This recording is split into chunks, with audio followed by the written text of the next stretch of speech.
Hey everybody, it's Julie. Welcome to Hello Monday. Today I'm making a very quick single layer card for a wedding. Some friends of ours, their children are getting married, and I wanted it to kind of reflect their personalities. She's very gentle and sweet and soft-spoken, and he's quite a character, so I thought this would be perfect for them.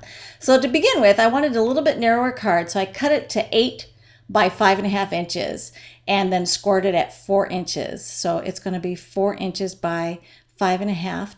And then I'm going to use that remnant that was left over because we all, want to use up our scraps. So I took that remnant and die cut a heart from the Lawn Fawn heart dies. There's one that's about 1 inch. It's the second largest, I think, in that set. And it was perfect for this. And then I'm going to also use Milo's ABCs. This is a great alphabet that has tall letters that are very skinny and multiple letters. So you can spell everything out in one fell swoop. So anyway, I decided to spell out hooray, and I'm going to ink up with memento. And I do want to mention that at about this point, I didn't realize it till I got all the way done with the first card. Yes, this is the second go.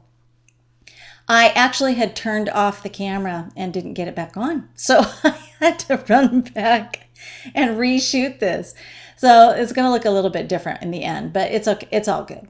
So I took some Barn Door Distress ink and I'm just going to tap that against an acrylic block and pick that up with my water brush. And I've placed that die cut heart from the scrap of Bristol paper on a Post-it note. That's just going to help keep it in place so it doesn't get away from me while I'm watercoloring it. And then because I'm in a hurry, because this is the second filming of this card, I'm going to toss it into a shoebox lid and heat set it with my heat tool really quickly. And once that's, normally I would let it sit and dry, but I had to really hurry up. Had to get out the door.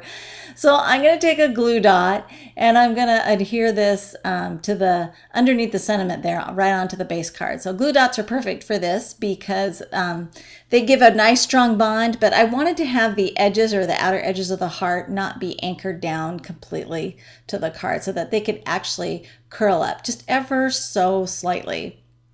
So we'll go ahead and get that mounted. Now on the original prototype card, my greeting was actually slightly off, so I had to add a couple of extra exclamation points. So you'll see that in the end at the video, and you'll see where I had to modify the design. In the second attempt, though, I got it dead on center, so I didn't have to fix anything.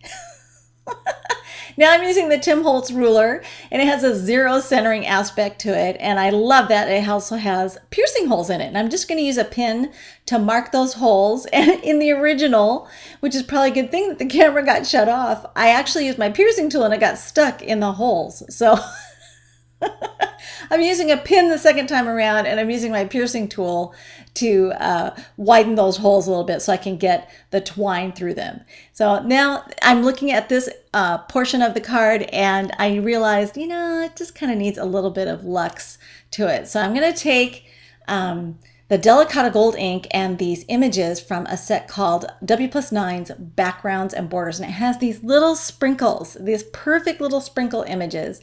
And there's borders and there's just little end pieces that you can use. And this is a little trio of super tiny hearts.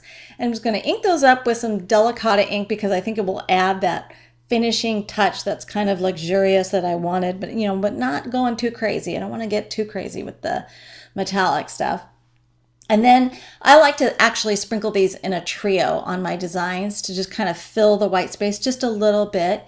And one of the hearts I wanted to have drifting down. So I'm actually going to mask off. I cleaned off the stamp after the first two impressions, and I used a Post-it note to mask off the other two little hearts so I could just ink up the one heart. So it's going to protect the rest of the image. But you do have to remember to take off that tape before you stamp onto your card. Ask me how I know.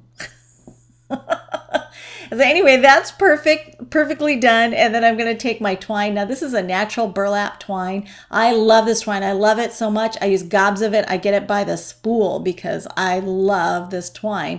It's got a little bit of fibrous effect to it, but not too much. So it's kind of perfect for multi-uses. So I use it on all kinds of different projects. And like I said, I use tons of it. Now I'm using a dental floss threader to pull it through those little tiny holes. And then I'll go ahead and trim off the excess. And I'm going to get the first part of the knot established. And then I like to use my tweezers. These EK tweezers are reverse lock tweezers. So when you let go, they'll clamp down. When you squeeze them, they open, and when you let go, they clamp down. So it's kind of like having a third hand, because I don't have anybody in the studio to help me. Need that little pinky finger from somebody to hold down this. So that's what my EK tweezers do for me. And then I'll trim that off and the card is finished. Now on the inside, I did hand write a message, but I was in a hurry because I had to get out the door. So I wrote, "Congratulations on tying the knot." So that's written inside the card with a gold gel pen. See, and this time the camera was on. I made it all the way to the end. But there you can see where I had to add the extra exclamation points because the original prototype was just slightly off center. Thanks for watching.